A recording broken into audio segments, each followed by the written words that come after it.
नमस्कार दोस्तों, तो कैसे हैं आप। मैं संजय गुप्ता। दोस्तों आज हम बैठे हुए हैं उत्तम कॉमेडियन के साथ जो कि बहुत अच्छी कॉमेडी करते हैं। लेकिन आइए आज हमारे इस चैनल में इन्हीं के माध्यम से कुछ अच्छी बातें, कुछ मोटिवेशन सीखते हैं और जानने की कोशिश करेंगे। उत्तम जी, आपका बहुत बहुत स्वागत है हमारे यूट्यूब चैनल पे। आपका बहुत बहुत धन्यवाद संजय जी।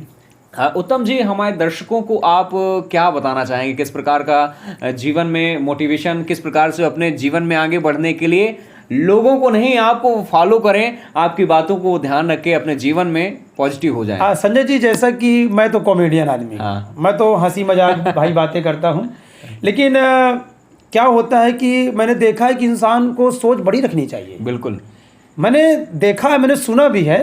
अब जैसे क्या था कि सोच क्यों बड़ी रखनी चाहिए, मैं आपको बताता हूँ।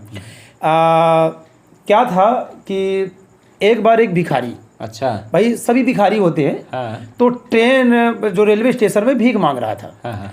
तो लेकिन सोच बंदा हमेशा बड़ी सोचता था। सोची तो सोचता भिखारी भले था, लेकिन सोच बड़ी रखता था। उसकी सोच बड़ी थी। हाँ, तो एक बार सूट बूट पहने हुए एक व्यक्ति उस भिखारी के पास से गुजरा। भिखारी बोला, बाबूजी, ए बाबूजी, 10 रुपया दे दो। अब सूट बूट पहने वाला व्यक्ति एटीट्यूड में कहे, दे दूं तुझको? क्यों दे दूं भाई? तो उसने बोला, भाई मैं भिखारी हूँ, तो मुझे दे दो।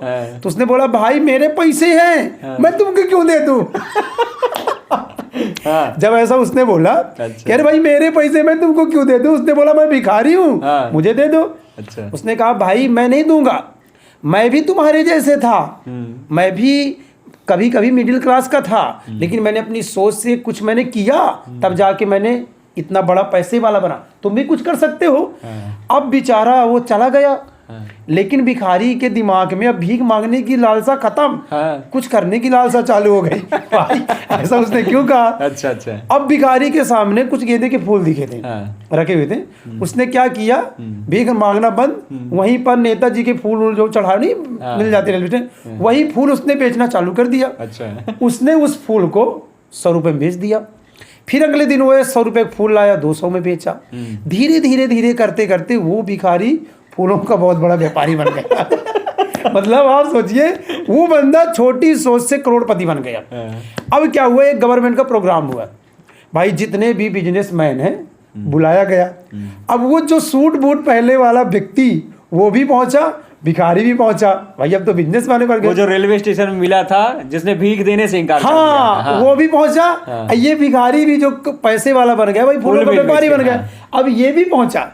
अब वहां पर ये भी सूट बूट पहने बैठा हुआ, उसने देखा उस करोड़पति वाले आदमी को, भिखारी ने, जो पता, अरे भाई ये तो वही है, आपने मुझे पहचाना? उसने कहा, मैंने तो आपको कभी नहीं देखा। अरे भैया पहचानो, मैं भिखारी हूँ, वही भिखारी जो रेलवे स्टेशन में आप मुझे भीख मांगने से मना कर दिए थे। तो उस सूट बूट पहने आदमी ने बोला कि भाई तू कैसे करोड़पति बन गया?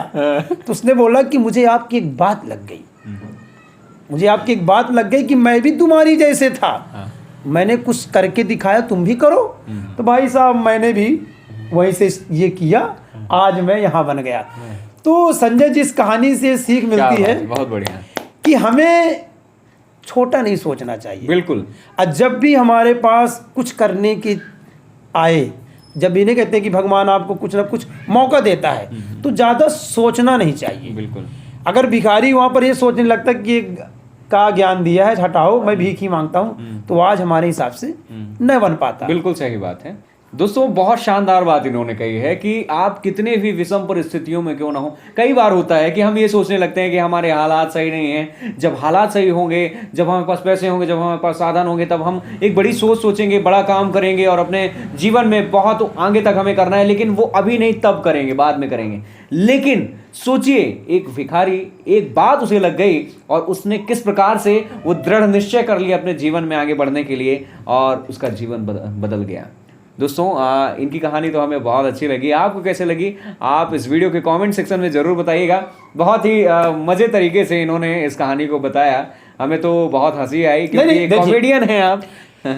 जितनी अच्छी कहानी आप बताते हैं मैं नहीं बता पाता मुझसे लेकिन जो इन्होंने पता है- अपने तरीके से आप कहानी हाँ। सुनाई।